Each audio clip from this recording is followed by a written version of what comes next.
Pengertian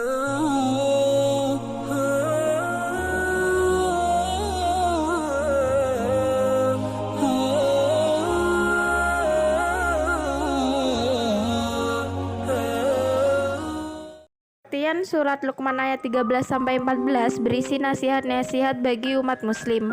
Ayat 13 surat ini berisi peringatan Luqman kepada anaknya agar tidak mempersekutukan Allah Subhanahu.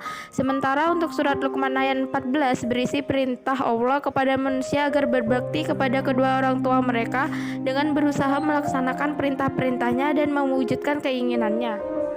Dan ingatlah ketika Luqman berkata kepada anaknya ketika dia memberi pelajaran kepadanya, "Wahai anakku, janganlah engkau mempersekutukan Allah. Sesungguhnya mempersekutukan Allah adalah benar-benar kezaliman yang besar."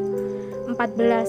Dan kami perintahkan kepada manusia agar berbuat baik kepada kedua orang tuanya. Ibunya telah mengandung dalam keadaan lemah yang bertambah-tambah dan menyapihnya dalam usia 2 tahun. Bersyukurlah kepadaku dan kepada kedua orang tuamu, hanya kepada aku kembalimu.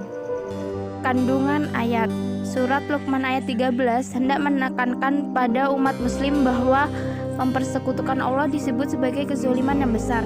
Sementara itu, selain menjelaskan tentang perintah berbakti pada orang tua, surat Luqman ayat 14 lebih menekankan tentang perintah berbakti kepada seorang ibu. Hal ini menjadi bukti bahwa Allah tengah menjelaskan perjuangan tanpa batas seorang ibu dalam melahirkan dan menyusui anaknya. Asbabun nuzul.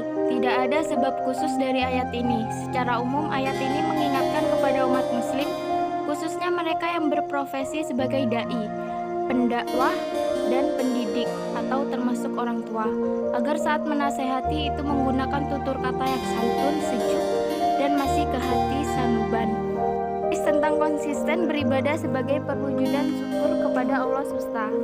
Hadis dari Aisyah radhiyallahu anhu bahwa Nabi Shallallahu alaihi wasallam melaksanakan sholat malam hingga kaki beliau bengkak-bengkak. Aisyah berkata, "Wahai Rasulullah, kenapa Anda melakukan ini? Padahal Allah telah mengampuni dosa Anda yang telah berlalu dan yang akan datang."